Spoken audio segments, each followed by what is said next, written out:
estudiantes. Vamos a iniciar con la tutoría que pertenece a la asignatura Psicología del Desarrollo de la Niñez Intermedia y Adolescencia 2. La idea es poder dar una revisión minuciosa tal vez a los contenidos, que podríamos dividirlos en dos partes, porque como son dos tutorías, entonces intenté en esta primera tutoría incluir capítulo 1, capítulo 2, capítulo 3 y capítulo 4. El capítulo 1 es adolescencia como un proceso de desarrollo. Capítulo 2, inteligencia emocional. Capítulo 3, educación para el desarrollo afectivo y sexual en la adolescencia. Y capítulo 4, pubertad y adolescencia. La idea entonces es hacer una revisión y que podamos hacer intercambio de conocimientos, que ustedes puedan participar. No me gustan las tutorías magistrales. De igual forma, así era cuando las daba en forma presencial. Y porque la idea es que ustedes también construyan conmigo el conocimiento que ustedes ya también tienen. Y yo desde una perspectiva de total aprendizaje, ¿verdad? Que siempre vamos a aprender ambos, tanto los estudiantes como la persona que está facilitando. Mi nombre es Dayana Vargas Esquivel, soy psicóloga, tengo ya varios años de trabajar en la UNED, también soy administradora educativa, trabajé muchos años con el MEP, ahora estoy solamente con la universidad y estoy sacando una maestría en España en neuropsicología clínica. Entonces, la idea es poder fusionar estas tres áreas para poder dar un enfoque más integral cuando hablamos, en este caso, de educación. Y en el caso de ustedes que se están formando para atender estudiantes, que puedan entender cómo, o más bien, cuáles son las características que cada uno de ellos puede presentar de acuerdo a la etapa en la que están, que en este caso sería preadolescencia, adolescencia, para poder entender sus comportamientos y para poder adecuar las estrategias de aprendizaje de forma que sean significativas. ¿Sí? De igual forma, vamos a dar un espacio para que ustedes me comenten si tienen alguna duda, ya sea de la materia o de la asignatura como tal, de las orientaciones, de las tareas, para que tengan ese espacio también. Es importante que cuando vienen a la tutoría hayan leído los contenidos, porque de esa forma podemos aprovechar más el espacio. Ok.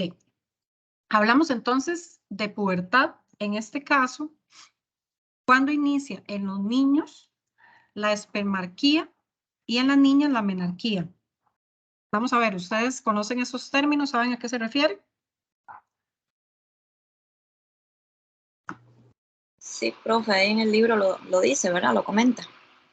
Ok, perfecto. ¿Sí leyeron entonces? Sí, bueno, yo el primer capítulo. Muy bien. Y entonces, ¿me podrías decir a qué se refieren los términos? Bueno, la menarquía es cuando inicia la menstruación en las niñas. Ajá. Y la espermarquía es cuando se da la primera eyaculación en los varones. Exacto. Muchísimas gracias. Mucho gusto. Vamos a ver, estos temas son un poco, ¿qué? No complicados, pero sí generan un poco de ansiedad en los papás, ¿verdad? No sé si ustedes son mamás y papás, que me puedan comentar cómo ha sido la experiencia o si lo han vivido o no lo han vivido. Yo no, profe, yo no soy mamá. ¿Okay?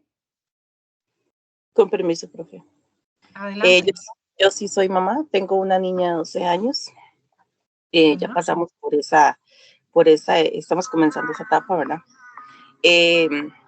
La primera menstruación pues fue algo esperado y gracias a Dios a tanto diálogo con ella, pues la hemos llevado muy bien.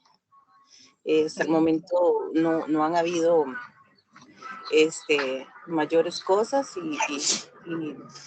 y todo ha salido bien, gracias a Dios. Muy bien, y cuando hablas de diálogo, ¿lo trabajaron antes de que ocurriera? ¿Hablaron con ella? No sé, ¿la escucharon? ¿A qué te refieres con esto de diálogo?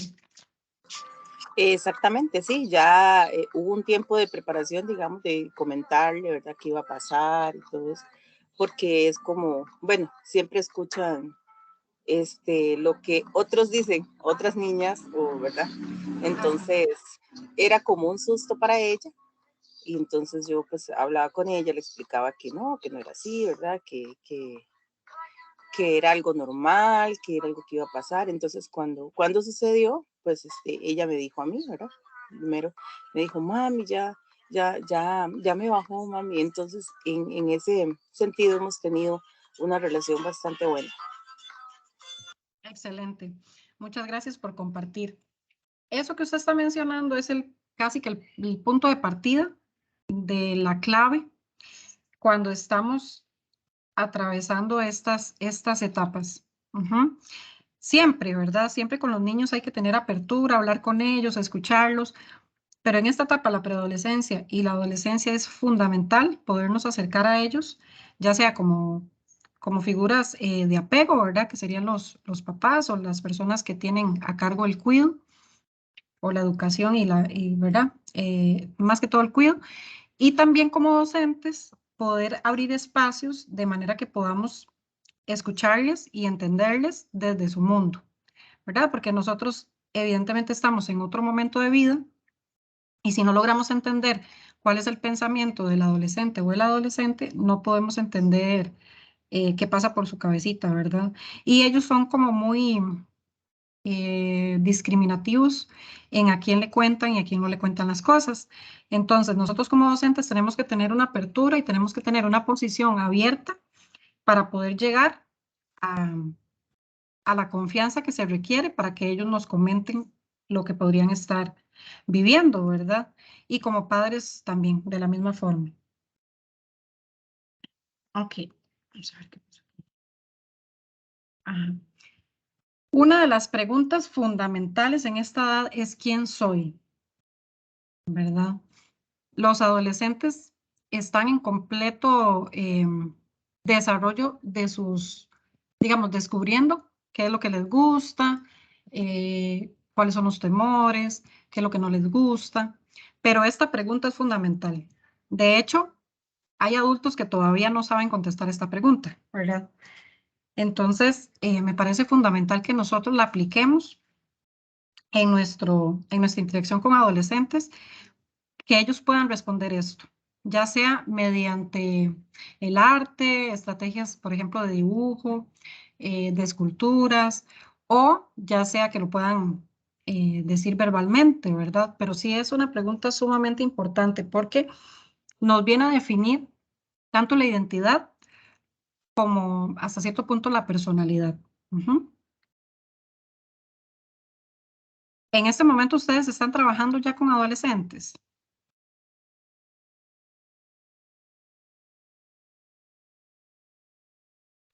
Yo Yo, no estoy ejerciendo, solo estoy estudiando. Tuve la oportunidad de darle clases a unos niños para cubrir una incapacidad de 6º grado. Ellos ya tenían 12 años Ajá. y fue una experiencia muy bonita porque pude compartir con ellos y darles confianza, ¿verdad? Que eso es lo que uno tiene que hacer con los adolescentes, ¿verdad? Darles la confianza a ellos para que a uno le digan las cosas, ¿verdad? Y le compartan ciertos aspectos de su vida. Claro, estuve muy poquito con ellos, solo 2 meses, pero ese tiempo fue muy, muy bonito y aprendí mucho de ellos, de verdad. Sí, Ok, muchas gracias, Ana. un gusto. Tengo más personas conectadas, no sé si quieren compartir y participar. Me habla María de Los Ángeles. Sí, bueno, yo estoy laborando en el MEP. Yo ahorita tengo el grupo de sexto, entonces ya estoy como iniciando en esta etapa, ¿verdad? Bueno, ya muchas ya lo han iniciado. Una chica de 14 años, es la mayor de todos. Las demás están como entre los 12, 11, 12, por ahí andan. Pero bueno, yo leí así muy rápidamente el primer capítulo, y muchas cosas de lo que viene ahí, ya uno se dando cuenta de cómo es en la realidad, ¿verdad? Los jóvenes en este momento, como dice usted, que están viendo a ver quiénes son. Tristemente a veces la sociedad los confunde mucho, ¿verdad? Entonces, eso en mis chicos, digamos, no saben, no tienen sus gustos muy definidos o la rebeldía por el tipo de lugar donde ellos viven, se dejan influenciar mucho, ¿verdad? Pero siento yo que uno apoyándolos y hablando con ellos también es como una parte de la orientación que también uno les puede dar.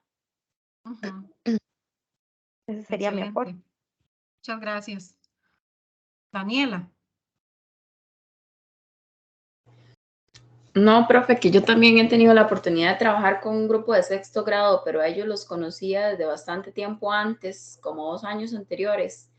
Entonces, yo soy como de decir los nombres de las cuestiones directo y no ando con rodeos. Entonces, ellos aprendieron a adaptarse como a mí y aprendieron porque en casa todavía es una comunidad rural, entonces las familias como que todavía lo tienen como tema tabú. Dios guarde hablar de una toalla o de menstruación o de estas cosas, pero conmigo, bueno, ningún papá me ha llegado todavía a reclamar, pero yo con ellos sí he sido súper clara y además incluso llevé toallas, las abrí, las enseñé y vieras que fue súper enriquecedor porque los chiquillos lo hablaban y las chicas que ya entonces llegaban y me decían, ay niña, me presta una toalla o niña, me deja ir al baño y lo hablaban así con naturalidad, tal vez no a los 4 vientos como, o sea, no es que quiera hablarlo a los 4 vientos, sino que tal vez que tuvieran un poquito más de confianza y de expresarlo a todo volumen, como si fuera a hablar del brazo o del cabello, pero sí fue muy enriquecedor porque ellos, digamos, yo les noté la diferencia de tenerlos con un tiempo conmigo y fuimos, porque también yo no soy mamá, pero fuimos aprendiendo juntos a hablar sobre esto de manera que nadie se sintiera avergonzado, que es como lo más importante para mí, yo creo. Excelente, Daniela. Eso me parece lindísimo, lo que usted hizo, porque justamente con los adolescentes eso es lo que funciona. Muchas veces tenemos mitos de que no debemos de hablar con ellos directamente sobre temas, por ejemplo, el suicidio, ¿verdad? Que cuando una persona está en riesgo suicida, socialmente se maneja que no debemos de hablarlo directamente con esa persona y es al contrario. De igual forma, con esos temas que, como bien lo menciona la compañera Daniela, son tabú, todo lo que tiene que ver con sexualidad, con cambios físicos, incluso con diversidad, con orientación sexual, todo esto se maneja a nivel social de forma tabú y muchas veces eso es lo que nos causa problemas para poder lograr que los estudiantes o los adolescentes tengan una educación realmente certera, ¿verdad? Y que nosotros podamos aportar como adultos para hacer ese puente que ellos necesitan para tener confianza y tranquilidad y poder tener información de forma viable, ¿verdad? Porque si no, ellos lo van a ir a buscar en otros lados, lo van a ir a buscar con otros amigos o con el internet, ¿verdad? Y aquí podemos tener, ahí sí podemos tener muchas fallas, ¿verdad? En lo que ellos vayan a consultar. La felicito por esa iniciativa, me parece muy bonito. De hecho, deberíamos de aplicarlo todos los que trabajamos con niños en esta edad o con preadolescentes, porque el poder ponerles a ellos el tema alcanzable y de forma natural hace que ellos tengan eso, que verdad, que lo vean como algo muy de la vida, ¿verdad? Que no es algo como ni malo ni sucio, sino que es algo que se puede implementar de forma natural. Entonces me parece lindísimo el ejemplo. Muchas gracias, profe. Con mucho gusto. Ok, bueno, también en la adolescencia ellos están en etapa de descubrimiento y nosotros como adultos tenemos que tener mucha paciencia porque hemos tal vez colocado a los adolescentes como, de hecho, bueno, yo he escuchado teorías que dicen que la adolescencia, la palabra en sí es adolece, o sea, que no tiene. Entonces ponemos al adolescente como alguien que le falta algo, que no es capaz de algo. Y déjenme decirle que yo trabajando con adolescentes, que ya he trabajado con ellos, tanto en la parte educativa como psicológica, ellos son increíbles. Son increíbles lo que pueden aportar, son increíbles en ideas, en creatividad, incluso en madurez en muchas ocasiones. Pero nosotros como adultos nos han vendido la idea de que ellos no tienen todavía la capacidad para realizar ciertas cosas. Y cuando nosotros potencializamos a las personas que están en esta edad, los resultados son lindísimos. Entonces, sí, me gustaría que ustedes tengan esa perspectiva, que como docentes no veamos a los preadolescentes como alguien que, es que no puede, es que es demasiado inmaduro, es que no, más bien potencialicemos esos talentos y esas fortalezas que ellos tienen, ¿verdad? Y llenémonos también nosotros de vitalidad porque ellos son increíbles para eso. Ok, dentro de la materia o los contenidos mencionan algunas enfermedades que podrían presentarse a nivel psicológico en esta etapa. Entonces, bueno, está la depresión. Yo agregaría también la ansiedad, que es algo que podría afectarles. Los trastornos alimenticios es algo que se presenta muchísimo a esta edad. ¿Por qué sería? ¿Me pueden decir ustedes por qué es que los trastornos alimenticios suelen presentarse mayormente en la etapa preadolescente y adolescente?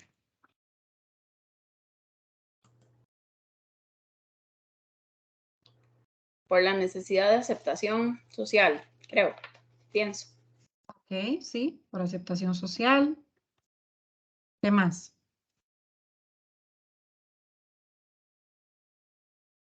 Por ese descubrimiento en el que están pasando.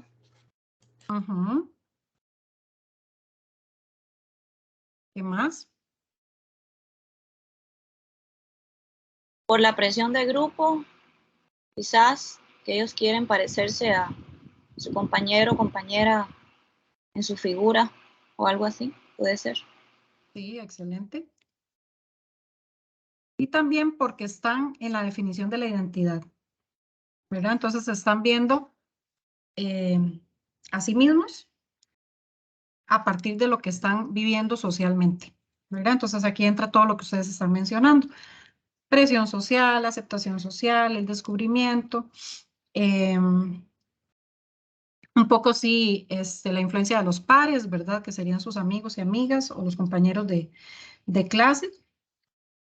Y la sociedad como tal, que es la que viene a marcar un poco como los estándares de belleza, ¿verdad? Entonces, a nivel de televisión, de internet, de la parte publicitaria, se dice cómo tiene que ser una mujer bella, cómo tiene que ser un hombre guapo, elegante, y entramos dentro de esos estereotipos. Es muy importante que cuando ustedes trabajan con adolescentes aprovechen las clases que tienen que ver con estos temas para que les hagan conciencia, de que no necesariamente de todas las personas van a entrar dentro de esos estándares y que eso no es lo más importante. Al final lo más importante es la salud, que se sientan bien consigo mismos, que puedan ver sus fortalezas, ¿verdad? Que estén reforzando esta parte que es tan importante en esa edad. Otra sería otra de las enfermedades, así lo define, es el suicidio adolescente, que bueno, ya vemos que esto no solamente en esta edad se presenta a gran medida, sino que ahorita, después de la pandemia, esto se disparó, ¿verdad? Tuvimos el caso hace poquito de una docente, no sé si ustedes lo tienen claro o lo tienen ahorita fresco, de lo que acaba de pasar con una profesora, perdón, una profesora del MEP que decidió terminar con su vida. De hecho, fue acá cerca de San Ramón. Bueno, ella es de San Ramón, pero fue cerca de acá, Palmares, no sé, Naranjo, por ahí, en un puente. Y uno se pregunta, ¿pero qué estaba pasando por la mente de esta muchacha, verdad? Si es una profesional, uno la podía ver en redes bonita, pero no sabemos qué estaba pasando a nivel interno. Entonces, es sumamente importante que estemos cerca de nuestros estudiantes siempre y cuando hayan algunas señales que podamos buscar ayuda. Si la persona no lo hace, entonces nosotros podamos, ¿verdad? Ser un poco esa fuente de ayuda o remitirlo a algún lugar donde la persona pueda recibirla. Y de igual forma, como les mencionaba antes, el hablar de esto no hace que el estudiante o el adolescente lo haga. Es decir, yo como docente, si hablo con él acerca de este tema, no voy a propiciar que lo haga. Al contrario, voy a poder llegar a lo más profundo de esa persona para saber qué es lo que está pasando y poderle ayudar. Otro mito que existe es que lo hacen por llamar la atención. Aquí también entramos en un tema muy importante, que es el de, vamos a ver, está cutting, que es cuando se corta, Se me fue el tema, vamos a ver, en la palabra en general. Pero bueno, aquí hay muchísimas conductas de riesgo en los adolescentes, o se podrían llamar de autoeliminación, ¿verdad? Que dentro de ellas está el cutting, que es cuando ellos se cortan. Eso lo podrían ver ustedes mucho más en colegio que en escuela. De hecho, es altísimo el porcentaje de muchachos y muchachas que lo hacen y también hay que saberlo tratar. No podemos solamente colocarnos nosotros como el ojo observador y acusador de la sociedad, sino que debemos entender qué es lo que está pasando, ¿verdad? En la cabecita de ese muchacho, muchacha, por qué lo hace, buscar el especialista que pueda apoyarnos, etcétera. No caer nosotros en ese juego también de la sociedad de etiquetarlos, ¿verdad? De decir, uy, no, es que está llamando la atención, es que como no se le da la atención, entonces se está recurriendo a eso, porque en realidad no, en realidad sí es una enfermedad y hay que tratarla. ¿Mm? Menciona también la esquizofrenia, que acá, bueno, hay un montón de enfermedades mentales que podrían presentarse, pero en el libro rescatan la esquizofrenia como tal, y que es una de las enfermedades mentales más complicadas. Porque causan ellos mucha agresividad. En algunos momentos la misma familia no puede controlarlos, ni pueden como enfrentar la situación porque el adolescente se pone o la persona que padece esta enfermedad se pone muy agresivo. Entonces hay que buscar los medios para ayudarle, ¿verdad? Que aquí en Costa Rica lo que tenemos es el Hospital Nacional Psiquiátrico como el recurso, que no creo que sea como el más conveniente, pero bueno, a veces hay que tocarles un poco ahí el pie a ellos para que nos colaboren, porque se vuelve inmanejable. No sé si han tenido alguna experiencia de alguien que haya padecido una enfermedad mental, que nos puedan comentar,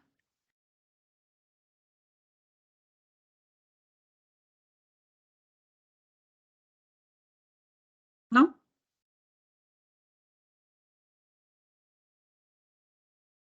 Y esta parte de cutting no la han visto en niños que están en la escuela, ¿verdad? En sexto. No, No, profe, nunca he escuchado de eso. Profe, yo lo que tuve la experiencia en esos cortos 2 meses que traté con ellos, había un niño en el aula que no necesariamente se cortaba, pero él me expresaba, porque yo hablaba con él mucho, entonces él me expresaba que él pensaba que a través de la violencia él lograba que las personas lo respetaran. Que él decía que era mejor hacer así porque así te respetan y que lo que importa es eso, y que te tengan miedo. Entonces él tenía ese problema, ¿verdad? Que él era muy retraído, él no hablaba casi con nadie, yo tenía que estarlo ayudando, ¿verdad? En horas extras porque él sacaba muy malas notas. Y después me enteré de su realidad, que fue muy dura en la niñez y horrible, casi me pongo a llorar, porque a él ¿cómo se llama esto? Lo violaban, ¿verdad? Cuando era chico. Y no vi ninguna seña en él de que se cortaba, pero a veces sí yo lo veía como con algunas heridillas y cosas. No sé, quizás sin yo darme cuenta si lo hacía, porque él no se mostraba como muy retraído, casi no hablaba. En el tiempo que yo estuve ahí con ellos, logré un poquito que él se metiera con el grupo, ¿verdad? Y fuera como más sincero, hablar un poquito más. Pero sí, era difícil porque él era un muchachito que había pasado mucho en su niñez, y imagínense que fuera abusado de esa manera, entonces sí tuve esa experiencia, ¿verdad? Con él. Es bastante complicado. Claro. Cuando acuden a la violencia, ¿verdad? Porque piensan que la violencia les va a traer algo bueno. Sí, muchas gracias. Sí, ahí lo que tenemos que entender es que la violencia genera violencia y que cuando hay presencia de este tipo de conductas, probablemente eso es lo que el niño está viviendo. ¿Dónde? En el hogar, ¿verdad? Entonces, aquí pueden ser varias cosas. Puede ser que el papá, por ejemplo, o el abuelo, o no sé, algún familiar le haya dado esa directriz, ¿verdad? De que la violencia resuelve y que esa es la forma en que debe hacerlo para que lo respeten. Probablemente él también ha sufrido violencia porque los niños reproducen lo que viven. Entonces, aquí es donde tenemos que hacer conciencia de que los estudiantes que tenemos nosotros en el aula, de igual forma, no podemos tampoco lo que les decía antes, etiquetarlos, ¿verdad? Como este es el terrible, este es el inteligente, este es el que se porta mal, este es el que se porta súper bien, sino que tenemos que observar de dónde vienen esas conductas, que probablemente, o no probablemente, lo que están ellos reflejando en el aula es lo que viven en el hogar. Si usted quiere saber cómo es un niño en el hogar o qué es lo que está viviendo, usted obsérvelo cómo es en clase, cómo se relaciona, si es respetuoso o no. Eso nos dice a nosotros muchísimo de lo que está viviendo en el hogar y lo que le han enseñado y lo que el niño refleja, porque ellos son reproducción así, transparente de su realidad. Entonces, esto que menciona la compañera es súper importante, porque nos da a nosotros una idea de lo que el niño puede estar viviendo. Y la posición de nosotros como docentes no debe ser juzgar, sino más bien entender y ver cómo podemos ayudar para que ojalá estas situaciones mejoren. Ok, pasamos. ¿Tienen alguna pregunta, algún comentario hasta acá? Profesora, Ujú, disculpe.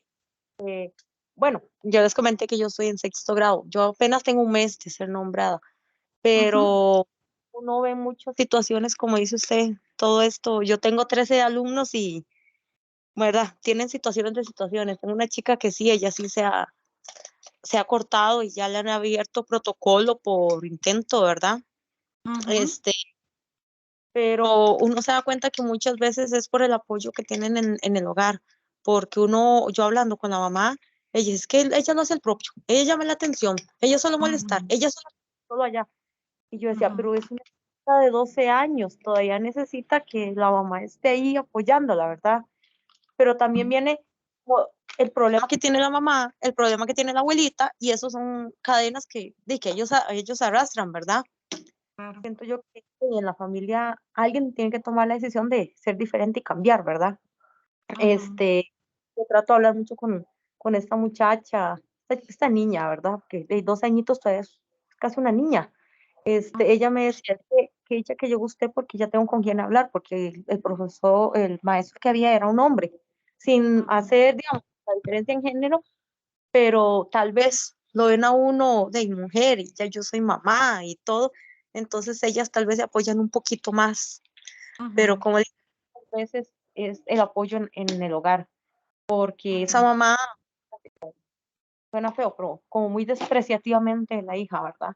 Y de ahí, ujú, siento que es lo correcto, ¿verdad? Y también claro. tengo otro que es como dice la compañera, él es violento, él es agresivo, el respondón, no hace caso, se cree el más guapo por estar en sexto y solo tengo como 5 hombres, ¿verdad? Eh, pero ahí es como lo contrario, la mamá es muy preocupada, pero no hace nada. Y el papá es totalmente desatendido, él no se preocupa en nada. Y más bien la mamá me dice que se porta mejor en la escuela que lo que se porta en la casa. En la casa, le tienen miedo, literalmente. Pero Sí, también desde el hogar, pienso yo, ¿verdad? Pero volvemos a lo mismo. Son familias que los antecedentes que ya ellos traen son de muchas situaciones que nadie ha logrado poner como un freno, como un alto. Y ujú, también la sociedad donde ellos viven, digamos, el lugar donde está situada la escuelita, no es muy bueno, que digamos, ¿verdad? Entonces, la influencia de la sociedad también hace que ellos tengan esa rebeldía y esos comportamientos, porque no sienten el apoyo de nadie, ¿verdad? Ni del hogar, ni de tener a alguien fuera que los puedan dar un poquito en todas esas situaciones que ellos están enfrentando. Y yo a veces pienso mucho porque van para el colegio a veces es un poquito más difícil que la escuela, ¿verdad? Pero uno, digamos, ahorita con esta práctica, digamos, con esta materia, siento que uno va a aprender mucho porque lo orienta a todas esas situaciones que es la realidad que viven nuestros niños, ¿verdad? Porque tal vez, digamos, mamá, pero en mi casa, Dios quiera, no se presenten todas esas situaciones, ¿verdad? Pero ya uno que está en la escuela con niños que no son de uno, ya uno entiende un poquito más y dice, no, estos hay que abordarlos de una manera diferente, ¿verdad? Claro. ¿Y cuál debería ser la posición? ¿Qué deberíamos de hacer nosotros como docentes ante estos casos? Bueno, yo como le digo, apenas tengo un mes, entonces yo me apoyo en mis compañeras que tienen 20, 15 años de ser docentes, ¿verdad? Y el director, y ellos lo que me han dicho es que hay que activar los protocolos. Tuve que activar un protocolo de bullying, se ha activado el protocolo, no sé exactamente cómo se llama, pero el de esta chica, ¿verdad? De intento de suicidio, porque ella no sé si lo ha hecho directamente, sí se ha cortado, pero o sea, no ha llegado a más, pero sí le activaron protocolos a ella. Yo estaba hablando con la mamá de este chico que es un poquito rebelde y ella me expresa que quiere llevarlo con un psicólogo y darle tratamiento, entonces yo estoy buscando en la misma institución que me apoyen de ver cómo yo puedo orientarla a ella también para que pueda actuar. Ujú, ok. ¿Alguien más que quiera aportar? ¿Cuál sería la posición correcta de nosotros como docentes frente a estos casos que nos llegan?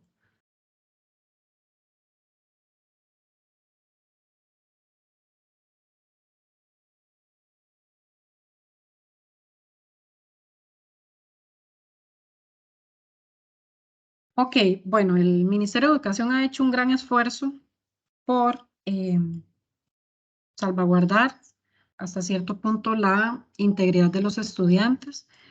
Se hacen grandes esfuerzos desde vida estudiantil, que son los que usualmente eh, definen estos protocolos.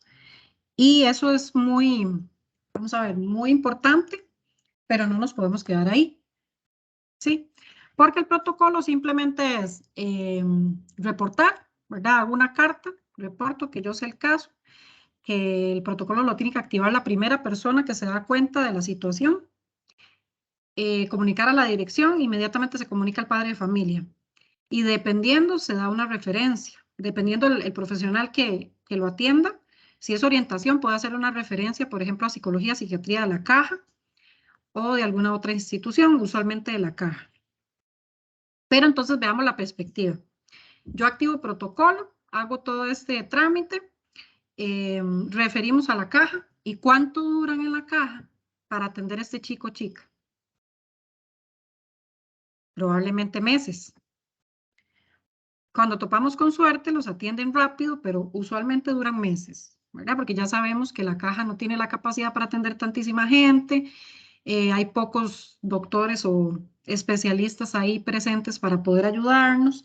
Entonces, a mí sí me gustaría que ustedes trasciendan esa posición. ¿Cómo la trascienden? Bueno, viendo cómo podemos ayudar a ese estudiante en el aula, sin caer en este asunto de juzgarlo, etiquetarlo, ¿verdad? ¿Cómo hacemos para integrarlo?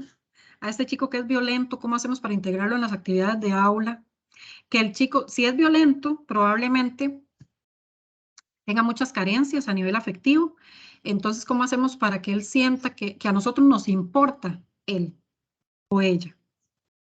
Sin caer en, uy, es que no me va a dejar la clase, ¿verdad? Porque muchas veces los docentes, y yo los entiendo, porque estar todo el día con estudiantes en un aula, muchas horas, es cansado. Y yo los entiendo porque yo también pasé por ahí. Yo también di clases en secundaria y yo sé que es un poco cansado, pero también a mí me gusta siempre dejarles la semillita de que ustedes sean unos docentes diferentes, que no se dejen captar por el sistema o encerrar por el sistema, porque muchas veces en el ministerio lo que pasa es que nos acostumbramos por el mismo trajín, ¿verdad?, del día a día, como hacer lo que hay que hacer y se nos olvida la parte humana, se nos olvida que tenemos puras personitas en desarrollo ahí sentaditos.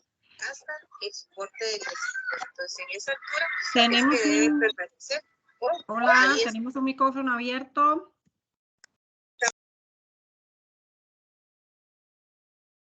Listo. Gracias. Bueno, les decía que entonces me gustaría que ustedes trasciendan esta posición y que ustedes como docentes vean más allá de simplemente cumplir con lo que el MEP les pide, ¿verdad? Que muchas veces es muchísimo, es mucha carga administrativa, mucho asunto, digamos, de planeamiento, pero que podamos un poquito como trascender, porque al final los estudiantes los van a recordar a ustedes, no por como ustedes eran profesores en la materia, sino por el ser humano que ustedes fueron con ellos.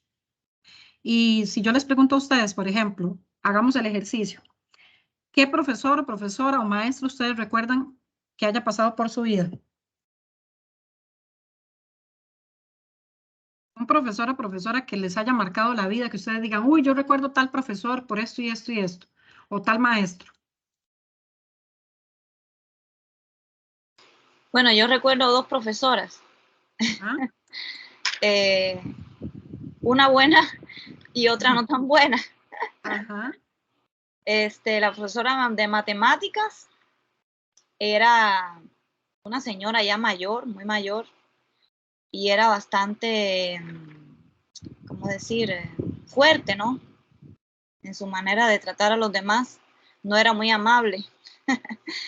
Y Ajá. ella a veces ponía en vergüenza a muchos chicos, los ponía al frente y los obligaba a que tenían que hablar, tenían que decir algunas cosas de la materia y si no lo hacían, los humillaba.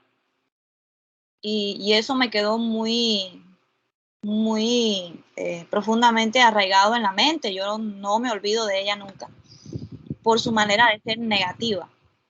Exacto. Ujú. Pero sin embargo, recuerdo a otra profesora que era todo lo contrario, que era un amor de persona, que ella siempre estaba sonriendo, ella era de español, una maestra de español, y ella siempre sonreía, nos amaba a todos, nos cuidaba, nos ayudaba. Y ya esos 2 extremos los recuerdo y nunca se me olvidan. Fue cuando estaba yo en la primaria, hace muchos años, y aún así no se me olvida. Entonces, desgraciadamente a veces uno también se le queda en la mente la persona que te trató mal, la persona que no fue un buen ejemplo, un buen referente.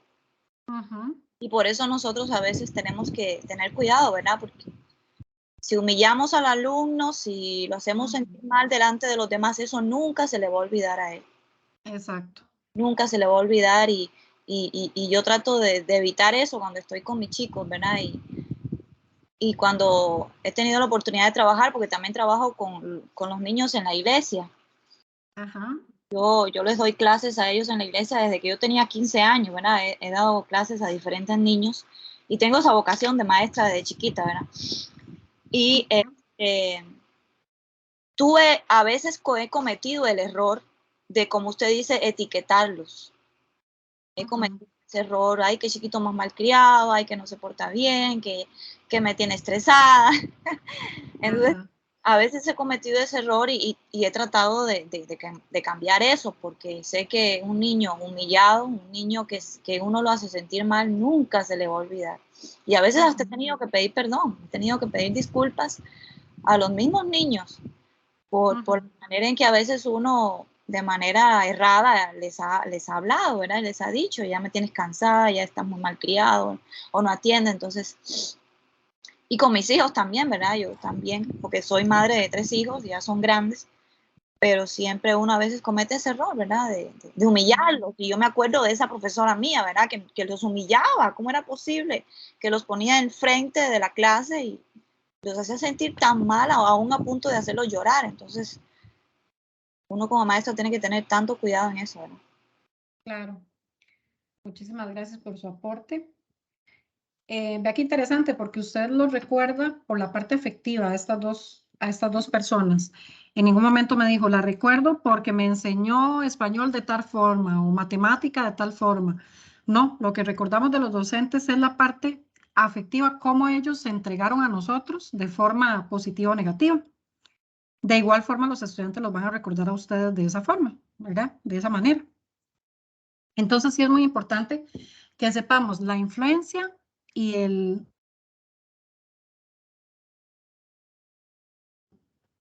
no poder podemos tener, el impacto que podemos tener sobre nuestros estudiantes, ya sea positivo o negativo. Y preguntarnos qué clase de docentes queremos ser, qué clase de docente quiero ser yo, el que me recuerden el día de mañana como una excelente profesora o como aquella que les dejó una huella negativa, ¿verdad? Que yo creo que ninguno de nosotros quiere eso. Todos estudiamos docencia porque queremos impactar de forma positiva a los estudiantes. Entonces me parece muy importante rescatarlo. Ahora, con respecto a inteligencia emocional, me gustaría escucharles si saben a qué se refiere la palabra.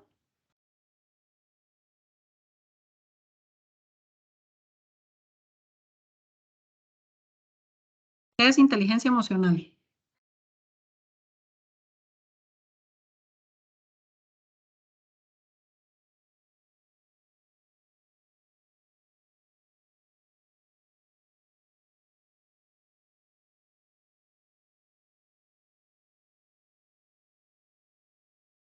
¿O a qué le suena? También podría ser, ¿a qué le suena la palabra inteligencia emocional? A motivo de orgullo y reconocimiento. Ok, orgullo y reconocimiento. ¿Orgullo en qué sentido? Como decir, estoy orgullosa de mi hija o estoy orgulloso del logro que ha hecho. Entonces, como que uno se emociona. Es como más a emoción, no sé, de que logré algo. Ok, ¿alguien más?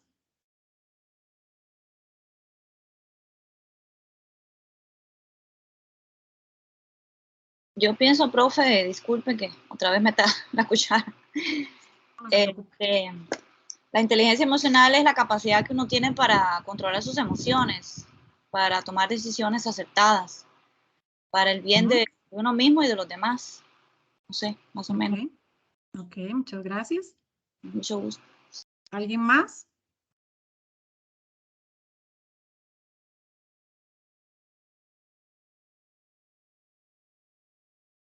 Ok. Justamente la inteligencia emocional tiene que ver, sí, con el control de emociones, tiene que ver con entender nuestras emociones en el momento en que se están presentando y poder gestionarlas de forma adecuada. Que esto, como decía la compañera, va a beneficiar a la persona que está a mi lado como a mí.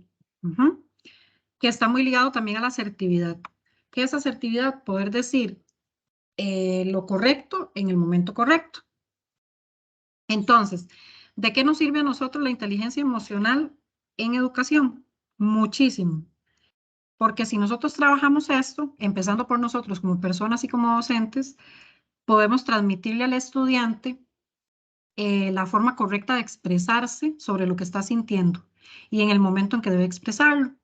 Entonces, es un tema a trabajar súper interesante, que de hecho deberíamos de empezar por nosotros mismos y nosotras mismas. Y si en algún momento queremos trabajarlo con nuestros estudiantes, es súper, súper importante. De hecho, ahorita he leído algunos artículos con respecto al campo laboral, que aquellas personas que tienen inteligencia emocional tienden a ser más exitosos en su trabajo que aquellos que tienen una formación solamente, ¿verdad? Entonces, ¿cómo podemos trabajar la inteligencia emocional? Bueno, primero trabajarla nosotros, porque muchas veces nosotros llegamos al aula con muchas cargas o muchos problemas o, ¿verdad?, situaciones que nos agobian y eso es lo que le transmitimos a nuestros estudiantes.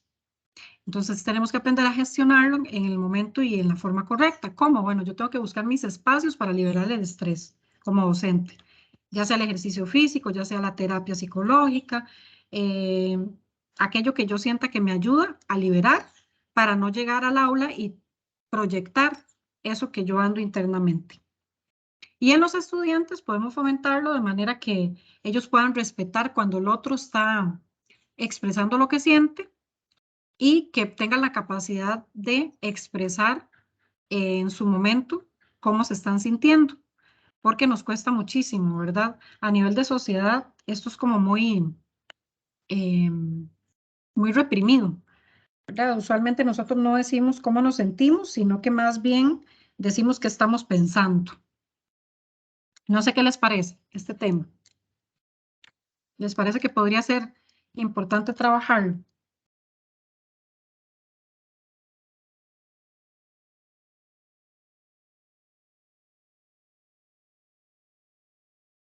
Demasiado importante, profe, demasiado importante. Sí.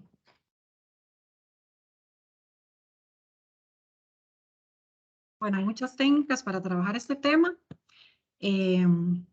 Igual ustedes pueden también investigar, ¿verdad? Un poquito sobre el tema.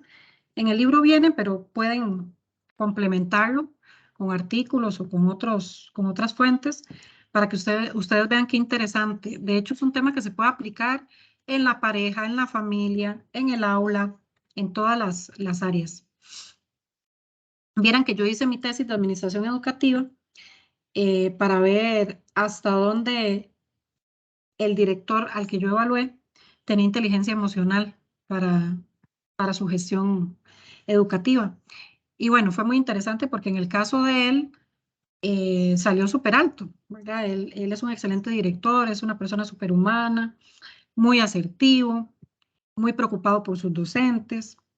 Y en este caso no fue súper bien, pero yo estoy casi segura que el mayor porcentaje de directores y directoras y docentes les hace muchísima falta la inteligencia emocional. Y esto es uno de los factores que influye muy negativo en los logros que nosotros tenemos en el proceso de enseñanza-aprendizaje.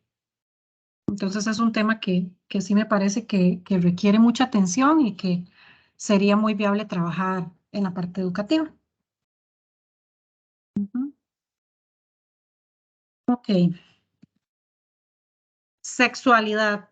Vamos a ver, aquí yo les puse retos en el contexto educativo. ¿Cuáles creen ustedes que son los retos sobre este tema que nosotros como docentes enfrentamos en el contexto educativo?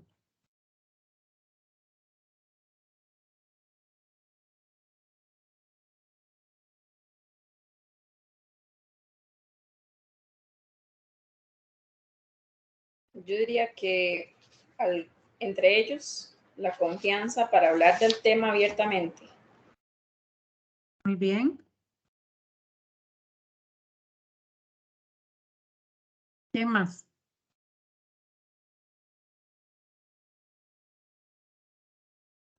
Ya, yo pienso que cuando hablamos de sexualidad tenemos que evitar el tema morboso y evitar transmitirlo a ellos, ¿verdad? Porque obviamente cuando hablamos de sexo, ya los chiquillos piensan ya ¿verdad? En lo que no es toda la sexualidad, porque la sexualidad abarca muchas cosas. Ajá. Y entonces uno debería también, bueno, manejar muy bien el tema para saber cómo transmitírselo a ellos, porque tratar de no hablarlo solo como tema morboso, ¿verdad? Que ellos lo vean como algo negativo o algo que tienen que esconderlo o algo así, ¿verdad? Ajá. Ok, romper con los tabú. Sería Ajá. entonces excelente. ¿Quién más? Porque tengo un montón de gente aquí conectada y no están participando todos. ¿Qué pasó? ¿Por qué tengo gente tan calladita? Con permiso, profe. Ajá, dime. Me parece sumamente importante. De hecho, mi situación con mi hija, ella tiene una inmadurez mental, por lo que el entrar en este tipo de temas, tengo que tener mucho cuidado también de cómo abordarlos con ella, especialmente que ya el otro año ya va para el colegio, entonces es un ambiente completamente diferente. Y sí es importante eh, tomar el tiempo y la forma en que se les habla de ese tipo de temas. Ujú, ujú. Ok, sí, tener el tacto, la apertura, estar muy informados de a quién tenemos al frente, porque no es lo mismo las personalidades, ¿verdad? Entonces no es lo mismo hablar de ese tema con un adolescente que con otro. Tenemos que ver las características. Súper bien. El aporte. Andrea nos dice por el chat la orientación correcta a la interpretación de los cambios. Ok, son uno de los retos que podemos enfrentar con respecto a la sexualidad. ¿Qué más, chicos, chicas? La parte de los roles. Los roles de género. Sí, correcto. Muy bien. Ok, acá podemos hablar muchísimo de lo que es sexualidad. Yo creo que ustedes también lo tienen bastante claro. Sí me gustaría resaltar un tema que creo que abarca todo lo que quiero rescatar, que es la diversidad. Cuando hablamos de diversidad, hablamos en sí de que todos somos diferentes, todos tenemos características diferentes, todos tenemos gustos diferentes. No solamente hablando de sexualidad, sexo como tal, porque recordemos que sexualidad es el intercambio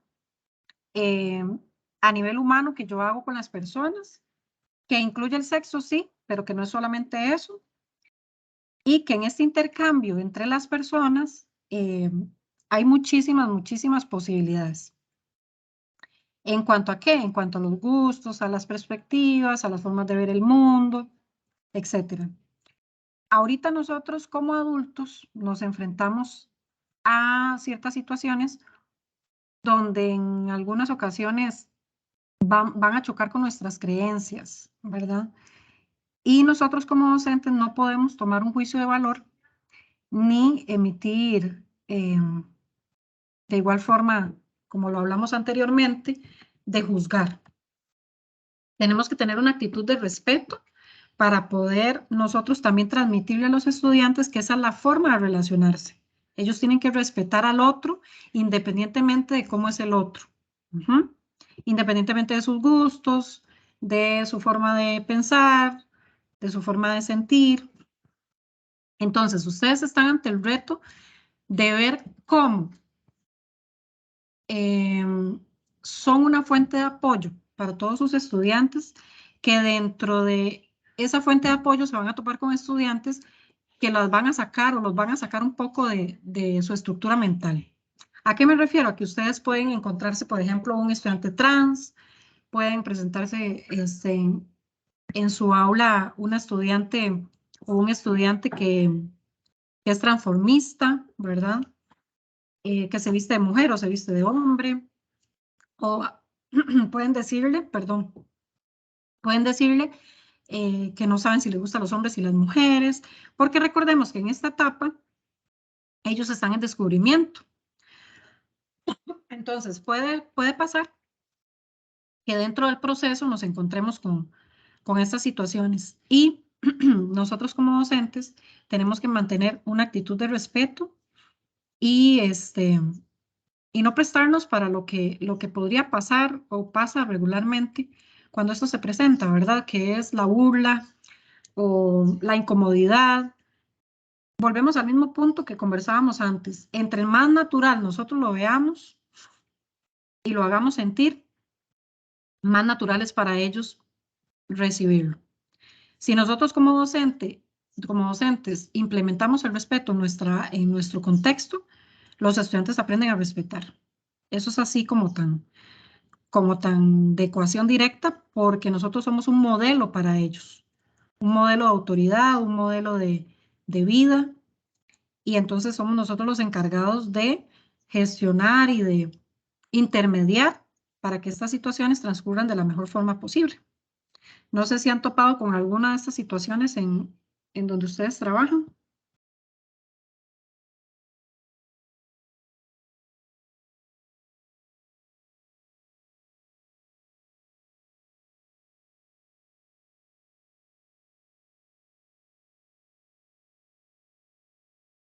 ¿No?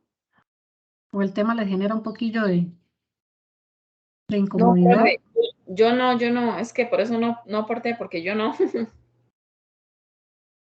¿No qué? ¿No lo ha vivido?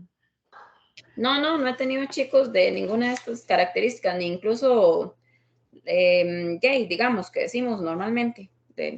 o por lo menos no lo han, bueno, ni una que nota ciertas características, ciertas, ¿verdad? Maneras de expresarse, yo no he notado en ninguno de mis estudiantes nada de esto, profe. Ok, perfecto. ¿Alguien más?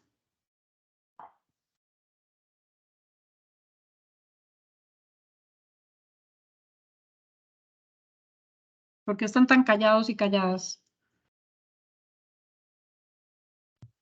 Profe, Ajá. compañero, yo en mi caso sí lo he escuchado. Un día estaban jugando los chiquillos y decían verdad y reto. Entonces, entre esas verdades sí dijeron, de una chiquitina dijo que les preguntó que si era cierto que le gustaban las mujeres, ¿verdad? Y ella dijo, sí, 2 de esta aula. Y apenas son 8 mujeres, ¿verdad? Entonces eso fue una revolución en el aula. Entonces, yo en el momento nada más acaté de decirles, chicas, por favor, en lo que estábamos, concéntrense, hagan silencio, porque es impresionante, tras Ajá. que impresiona. Y que me dijera 2, y yo, ay, por Dios santo. Sí. Nada, ni les dije, o sea, no los juzgué ni les dije nada.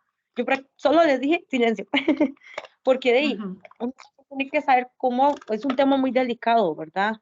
De yo no podía decirle nada delante de todos porque, ¿verdad? Peor se me iba a hacer el alboroto, porque ya todas estaban así como haciendo bullilla. Y Ujú. después con el tema con los padres de familia también es un tema muy delicado, porque de ahí, obviamente, ¿qué mamá va a recibir tal vez de buena manera que le den una noticia que su hija dijo esto y esto en el aula? ¿Verdad? Es muy delicado.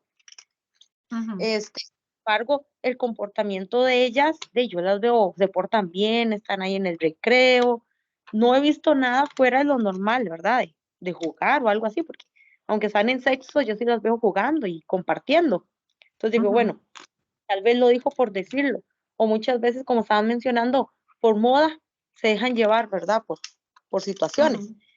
Y sí, pues, si ya son así, pues también uno tiene que aceptar y ya ahora es un tema que uno tiene que ver con normalidad, ¿verdad? Aunque sea un poquito complicado, pero Ujú. hay que ir asimilando todas estas situaciones, ¿verdad? Que le pueden suceder a uno. Exacto. Muy bien. Sí, se trata de eso, se trata de, independientemente de que esté en un proceso de descubrimiento, que sea cierto o no, la posición de nosotros debe ser una posición de apoyo a nuestros estudiantes en lugar de una posición de juzgar, ¿verdad? Porque es respeto a los derechos, ¿verdad? A los derechos humanos, a los derechos de los estudiantes. Y nosotros no es que vamos a abrir, digamos, por ejemplo, ahí que se hubiera abierto para que se desordene el grupo o que, ¿verdad? También debemos buscar los espacios, pero sí es importante que nosotros seamos agentes de cambio, que ahí es donde yo les decía antes también, como que no se dejen como absorber por el sistema, ¿verdad? Porque también pasa esto que estás mencionando, que es que hay mucho miedo que los papás cómo van a reaccionar y después van a decir que yo estoy instándolos a eso, que yo les estoy metiendo eso en la cabeza, ¿verdad? Y no, es simplemente un tema natural que surge de los mismos estudiantes y que debemos abordarlo como tal, ¿verdad? En su momento. Entonces sí es importante que eso lo tengamos en cuenta. No sé si quieren aportar otro reto más.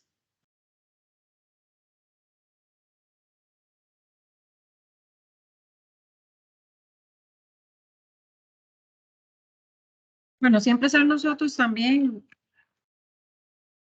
ese apoyo que el estudiante necesita, porque recordemos que cada vez es menor la edad en la que ellos inician actividades de tipo sexuales, ¿verdad? O intercambio sexual.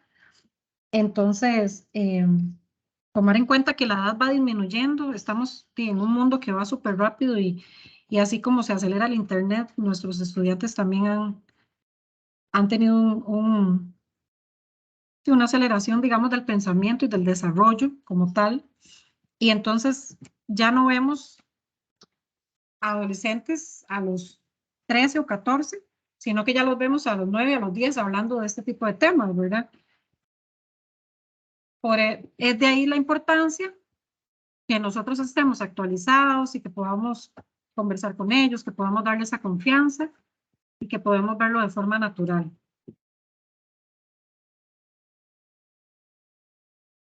Otro tema que rescata el libro es sobre el noviazgo.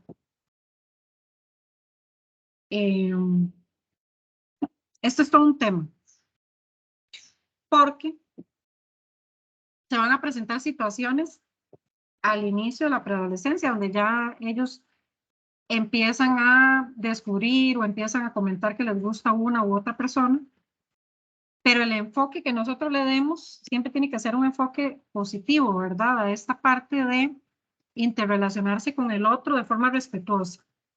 Porque tal vez de pronto por este asunto de que la adolescencia es de tanto cambio, de descubrir y demás, se pierde el sentido. ¿En qué sentido se pierde el sentido? Bueno, que ¿para qué es un noviazgo? Un noviazgo es para conocer a la persona, para respetarla, para compartir, y de pronto la edad en la que ellos están, pues no es, digamos, una edad maduracional para poder asumir todo lo que esto significa, ¿verdad? No sé qué piensan ustedes al respecto.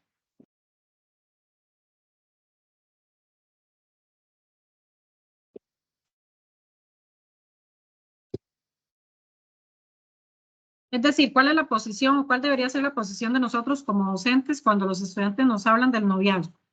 O de que ya son novios de tal, o que le gusta tal. ¿Cuál debe ser la posición de nosotros como docentes?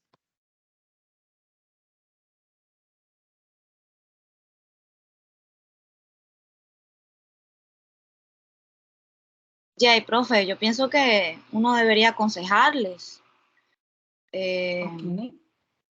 que es algo natural, que me guste a alguien, porque somos seres sexuales, pero que lo que debemos buscar en el noviazgo no es el tratar de manipular a la otra persona ni hacerla sentir mal, sino respetarla.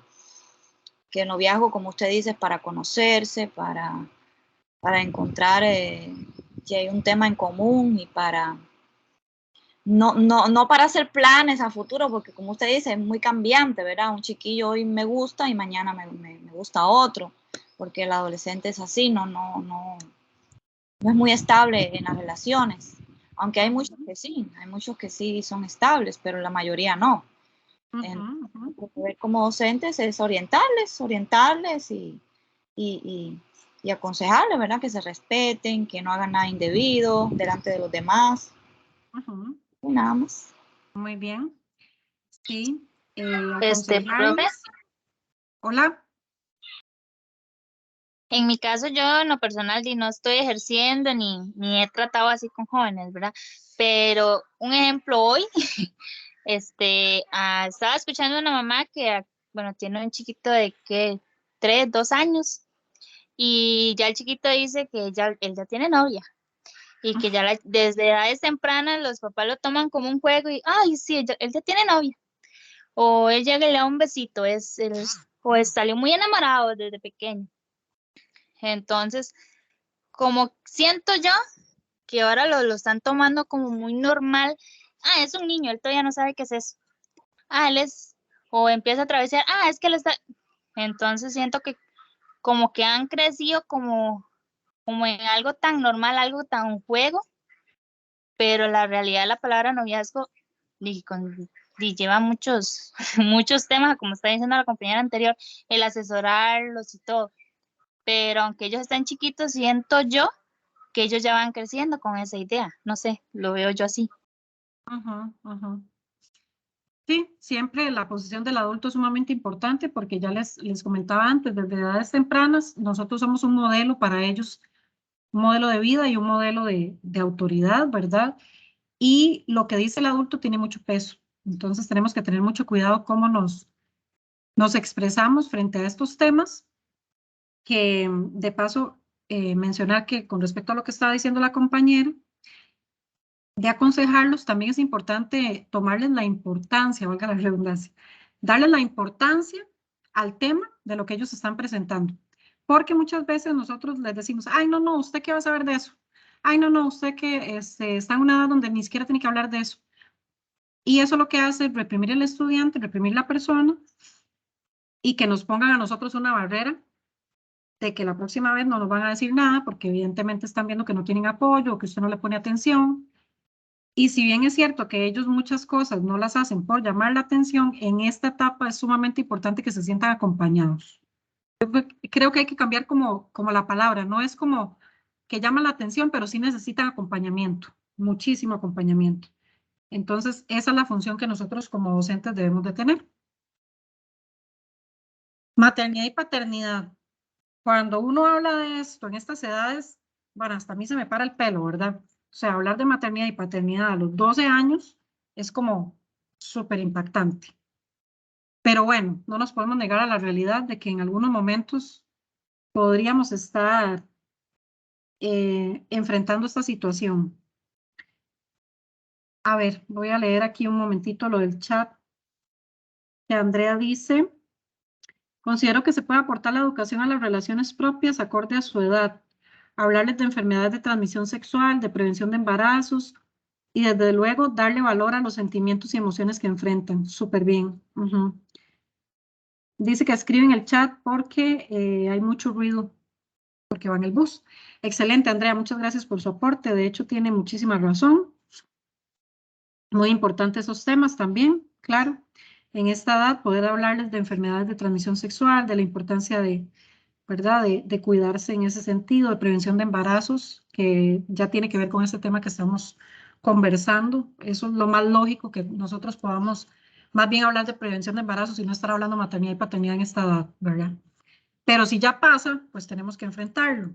Y ha pasado, bueno, yo escucho más casos como de 15 años y así, donde han sido mamás o papás jóvenes, pero bueno, a cómo va este mundo acelerado, no sabe uno, ¿verdad? En el momento en que se presente la espermanoquía, ya no dije nada, espermanoquía y la menarquía, ya tenemos la posibilidad de que esto se presente, entonces tenemos que ser realistas. De igual forma, acá nuestra función como docentes debe ser de apoyo, de escucha, de aconsejarles, de ser esa persona en la que ellos puedan compartir lo que sienten, lo que piensan, de darles el apoyo requerido a nivel socioeconómico, por ejemplo, si es una adolescente madre, de poderla conectar con todos los recursos que existen ahora, ¿verdad? Ya sea con el IMAS, no sé si el INAMU también da ciertos apoyos, y nosotros eso es lo que debemos hacer, más que ponernos a juzgar sobre algo que ya es una realidad. Y pues bueno, obviamente en estos temas, lo más importante es que nosotros hayamos creado como padres o figuras importantes, incluso como docentes, que cuando abordemos este tema podamos hacerles conciencia de la importancia y del peso que esto tiene, ¿verdad? Para no, pues para que ellos puedan reflexionar que es mejor acudir a la prevención que luego enfrentar esto a edades tan tempranas, ¿verdad? Porque sí es bastante complicado. Ok, ¿cuáles son las instancias responsables del desarrollo afectivo y sexual en la adolescencia? Según lo que viene en el libro.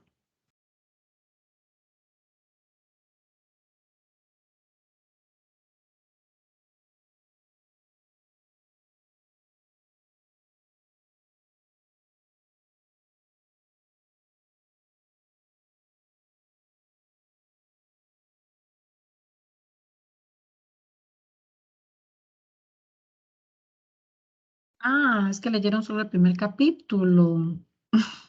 Ya me acordé. Bueno, o más bien, no lo que viene en el libro, pero ¿cuáles creen ustedes que son las instancias responsables del desarrollo afectivo y sexual en la adolescencia?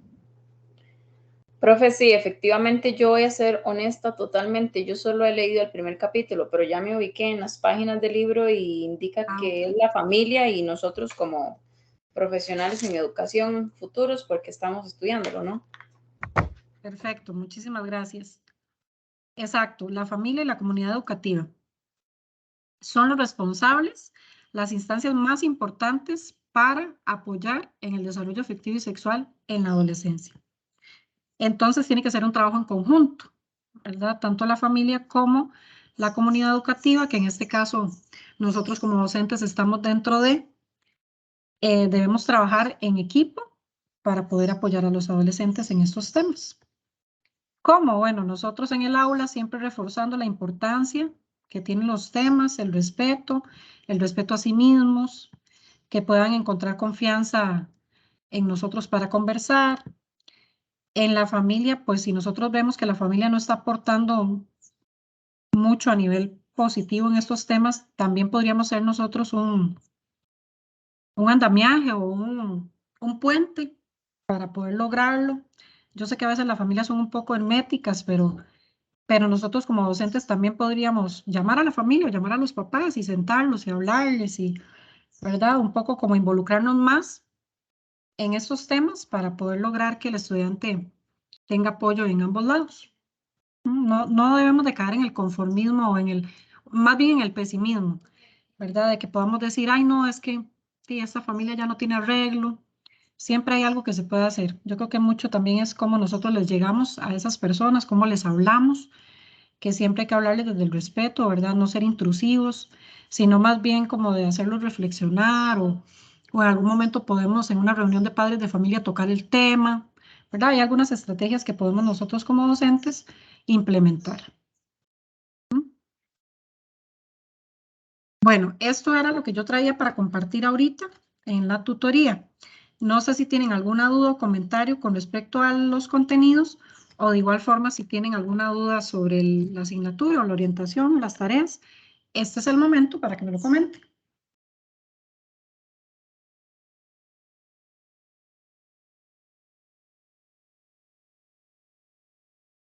Profe, tengo una pregunta en cuanto a las tareas. Es que no nos especifican qué tipo de letra debemos usar y qué tipo de tamaño de letra y todo eso. Me imagino que sea de acuerdo a la APA 7, ¿no? O a la APA 4. Sería la APA 4, sí. Pero Porque el APA 4 es la última versión en español, por eso es la que estamos utilizando. Pero en el folleto de APA 4 creo que no menciona el tipo de letra ni nada de eso, no me fijé. Ok, bueno, lo recomendable es que sea Arial 12. Es como lo más común. Ah, ok. Y los más... Disculpe, compañera, sí viene en el segundo información del trabajo, sí viene el tipo de letra y la cantidad de páginas y todo. Ah, ok. Debería de, sí, porque de hecho esta asignatura la diseñé yo y usualmente yo lo pongo, ¿verdad? Ahora, como diseñé varias, puede ser que en algún momento se me haya ido este detalle, pero usualmente yo lo anoto por ahí. Sí, en la plataforma vienen como dos indicaciones. Creo que es en la segunda que viene todo eso. Ah, bueno, perfecto. Muchas gracias por la aclaración. Sí, eso mismo iba a comentarle a la compañera que si viene especificado el tamaño. ¿Quién tiene un micrófono abierto? Ok, ¿alguna otra duda con respecto a las tareas o a la asignatura como tal?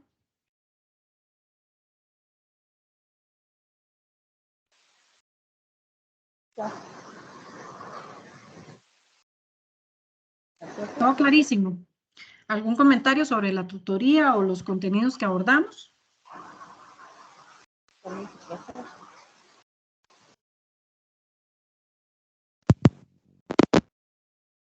Ok, entonces en ese caso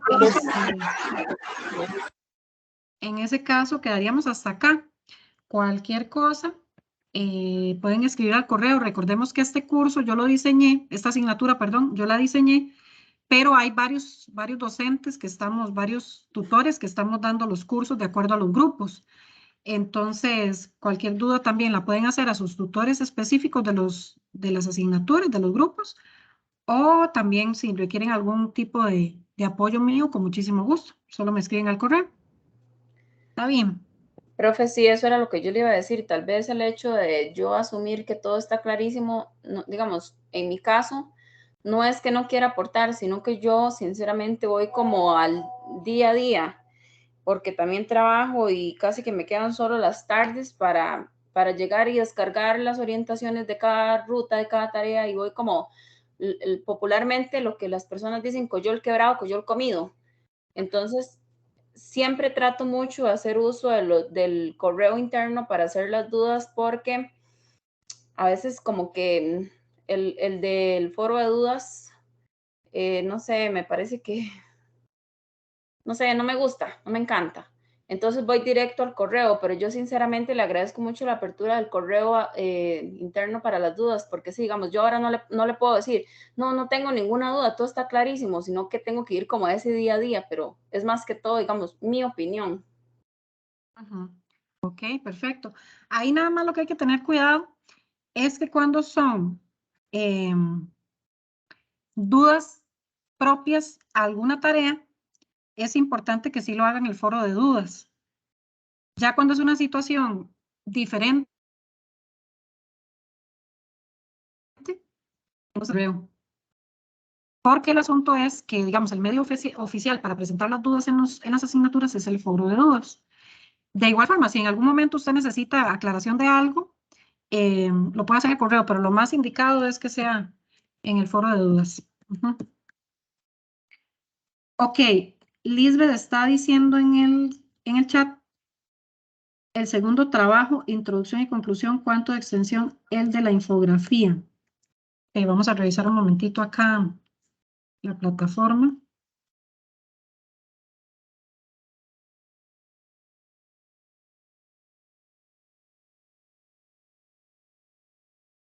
Esta es...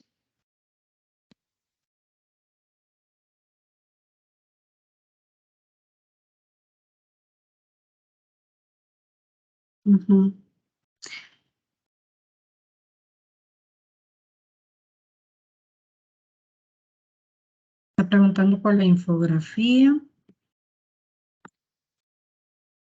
Y me pregunta la extensión.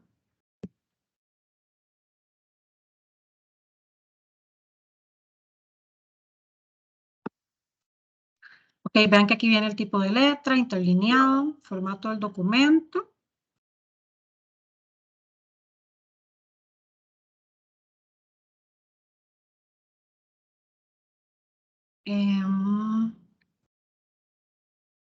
Acá está, extensión del documento. El trabajo debe ser presentado en un mínimo de 2 páginas, un máximo de 4 páginas. Esa extensión no incluye la portada. Esa sería la respuesta a Lisbeth. Profe, para realizar la infografía se podría utilizar, por ejemplo, Canva, que está tan como de moda. Sí, ustedes pueden utilizar lo que ustedes gusten con respecto a programas o, ¿verdad? O herramientas. Lo que tienen que asegurarse es que nosotros como tutores lo podamos abrir cuando lo vamos a calificar.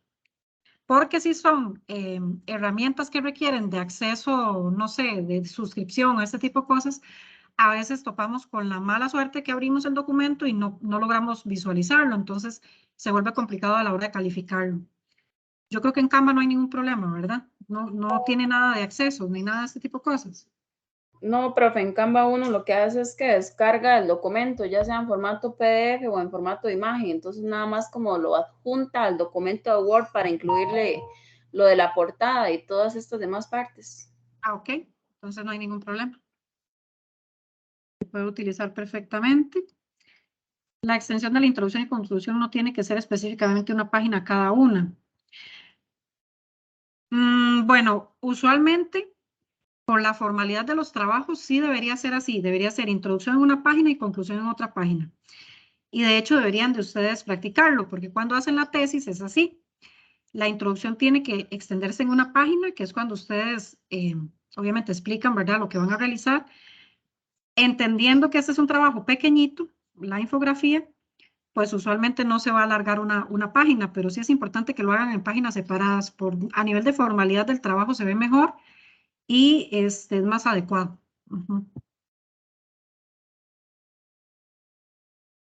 Ok, ¿alguna otra pregunta? Con todo gusto, Lisbeth.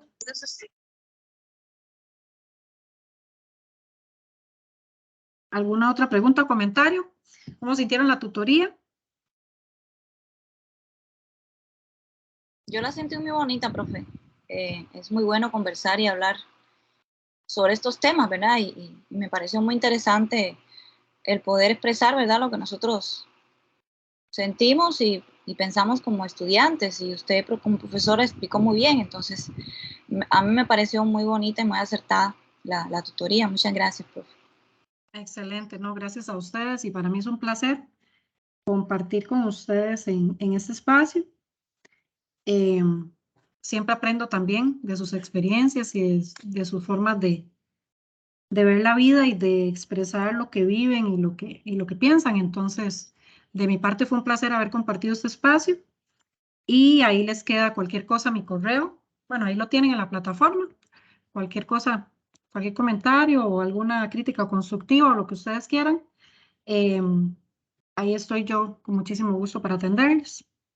Espero que les guste la asignatura, porque esta la diseñé yo, entonces sí, por eso les pregunto, ¿verdad? Bueno, con respecto a la tutoría también, pero con respecto a la asignatura, ¿cómo la ven? ¿Les parece que está bien abordada, digamos, los contenidos? O igual, si en algún momento, como van viéndolo poco a poco, si en algún momento tienen alguna recomendación, me la pueden enviar al correo. Todas esas cosas son siempre importantes. Yo siempre estoy abierta a esas recomendaciones. Quedamos así entonces, chicos y chicas. Muchas gracias.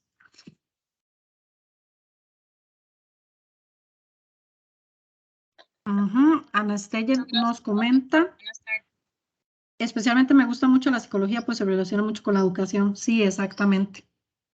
Se pueden perfectamente complementar. Bueno, muchísimas gracias. Cualquier cosa, estamos a la orden. Muchísimas gracias. Con mucho gusto. Que pasen linda Gracias, tarde. buenas tardes. Buenas tardes, profe. Gracias. Buenas tardes.